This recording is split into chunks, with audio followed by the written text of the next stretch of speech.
good. I think that we've all learned a lot from his wise words. So my name is Audrey, and I just wanted to tell you all a little bit about why we wanted to have this assembly here today. So in light of Monday's meeting with the Engineering Student Council and the President, we wanted to directly respond to the President's invitation for us to talk to him as a community and as individuals. So we don't expect the President to answer any questions right now, but this is an opportunity for us as a whole to voice what it means to them to be a student and an alum and faculty. So we'd like to invite you as members of the audience to approach one of these two microphones with the understanding that you have the opportunity to address everyone who is assembled here today, and please be considerate of the time we have. We have until 8 o'clock, so we have about an hour, and give as many people a chance to talk as possible. So if anyone, I don't know, feels the need to talk right now, you should get up.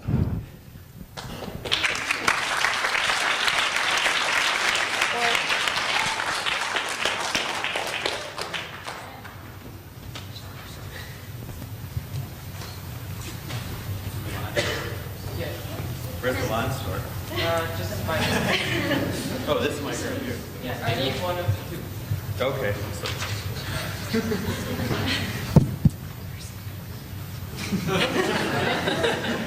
Well, I don't want to talk to an empty stage.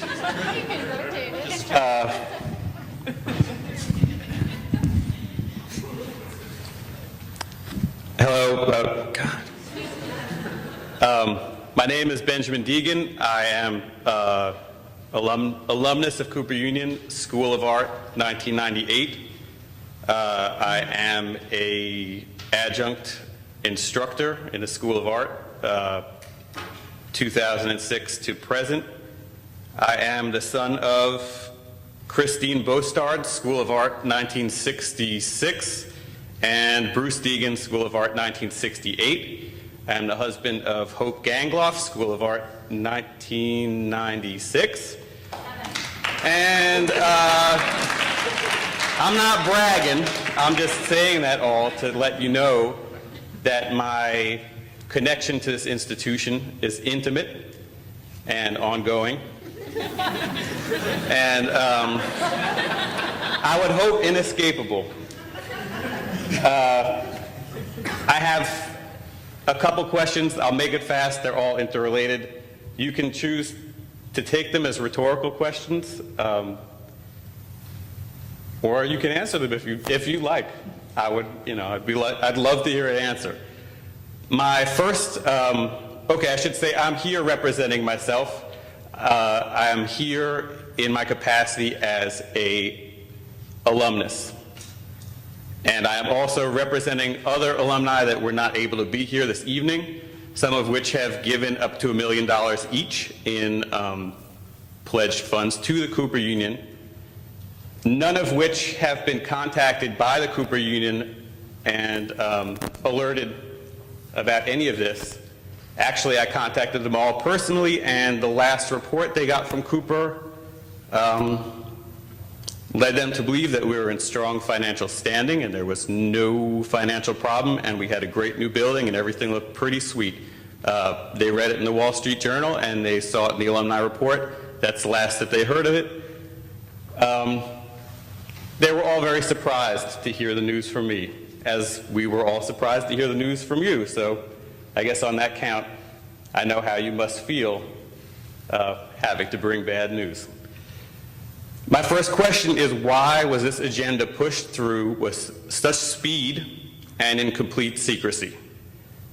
One would think that if the school was in such perilous state, the first step would be to reach out to the entire Cooper community, which would definitely include but not be limited to alumni who had given up to $1 million in the very recent past, and to tell them what was happening, rather than just to scare the students and have the hysteria that ensued leak back to the alumni, and this is the way that they heard about it. And also, make it very difficult for instructors to teach their class because their students are freaking out.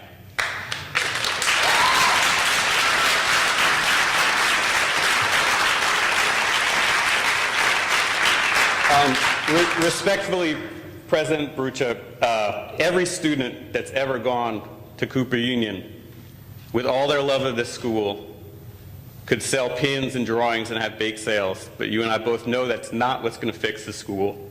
And if there's actually a true problem, it will only be fixed by having an open and cooperative dialogue with the entire Cooper community, and that starts with the alumni. And then we can involve the students who actually should be concentrating on learning and not figuring out how to do your job, which is keeping the school open. That's not their job.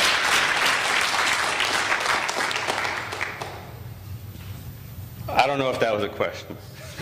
My second question, oh yes, the question is, why was it done? Why is this agenda that's being pursued so fast and in, I'm not going out on a limb by calling it absolute secrecy. If every alumni I talked to had no idea this was happening, you can consider it to be absolute secrecy. If you're telling the students that there's a secret just between you and them and whatever you do, don't tell the alumni, that's secrecy.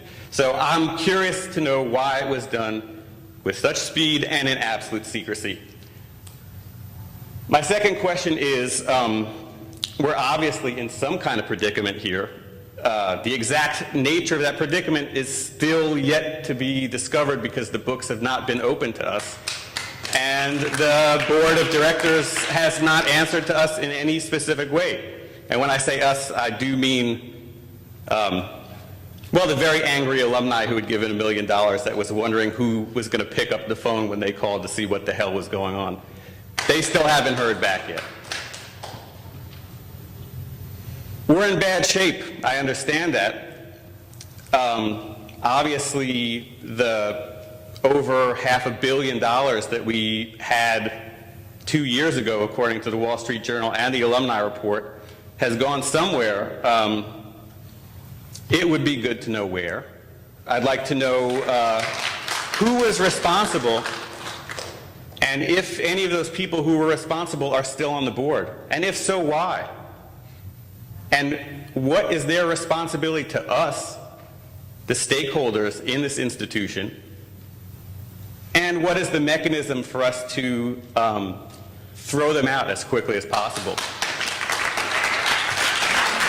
I think if we're asking these same people, I mean, okay, let's call it what it is. We are here because a great many people were systematically corrupt and incompetent. That's why we're sitting here now.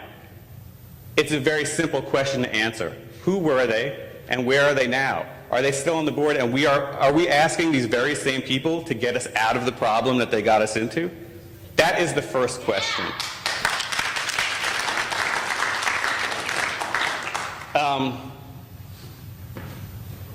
I know that you are the messenger for this board that is still hiding behind some curtain.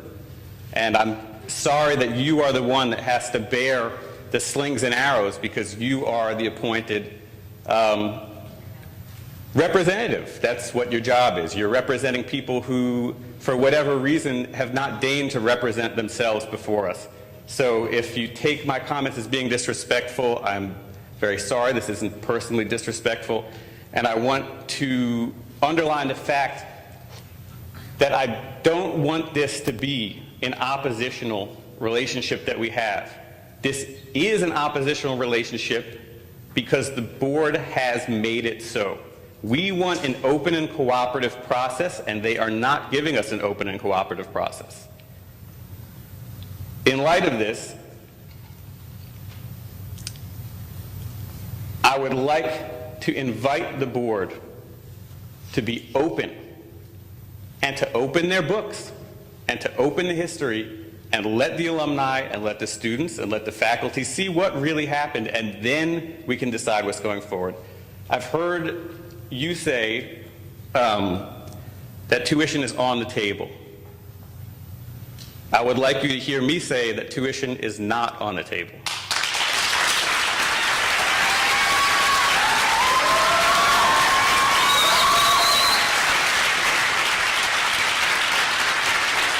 President Bruca, respectfully, I think it's a misunderstanding of the board's role and your role as a representative of the board. You do not dictate terms to us. You do not tell us what's on the table and what's off the table. We tell the board who works for us, as alumni and as the people who keep this institution going, we tell you what's on the table and what's off the table. Tuition is off the table. If the board doesn't like this, I invite them to open their books to the alumni who they answer to. And I guarantee you the alumni will take the board off the table. And if we have to take you off the table, respectfully, I love the way you play violin. It was beautiful. I would love to have you as an open and honest partner in running the school. But if you're in with these crooks who screwed up this institution, you're all off the table. That's coming from the alumni. That's coming from people who have given a lot of money and a lot of soul to the school and have been here respectfully longer than you or anybody on the board. Thank you.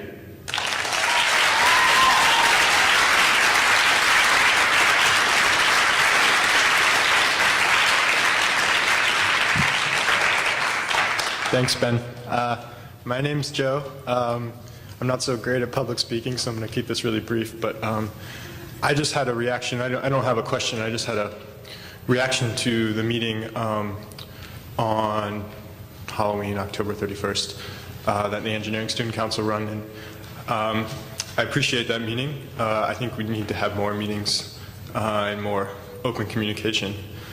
But one thing that I was clear from that meeting, I think it is clear to everybody, is that there's a lot of anger here about past financial history, quite frankly, past financial mishandling and perhaps thievery.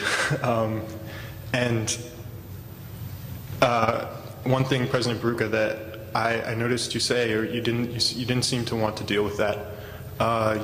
You said, I'm looking towards the future, and I want you to know that we're looking towards the future too, but part of that forward progression, a necessary part of that forward progression, is a reconciliation with the past. I think that's an absolutely essential human emotional need, and I think with 2 degrees in psychology, you should know that. We have to hold the board and whoever else is involved accountable for these past financial mistakes and grievances. And it's really important that we begin that process as a part of moving forward. I don't think we can move forward without addressing that. I think an example of this, there's many examples of this, but in Rwanda after the genocide, there were truth and reconciliation committees that went around the country. And without that, pragmatically speaking, they wouldn't have been able to rebuild the country. Pragmatically speaking, maybe they didn't need that, but realistically, they did need that. And I'm not comparing this to genocide, but it's an obvious need that we have here, and I think it's really important that we begin addressing and reconciling that.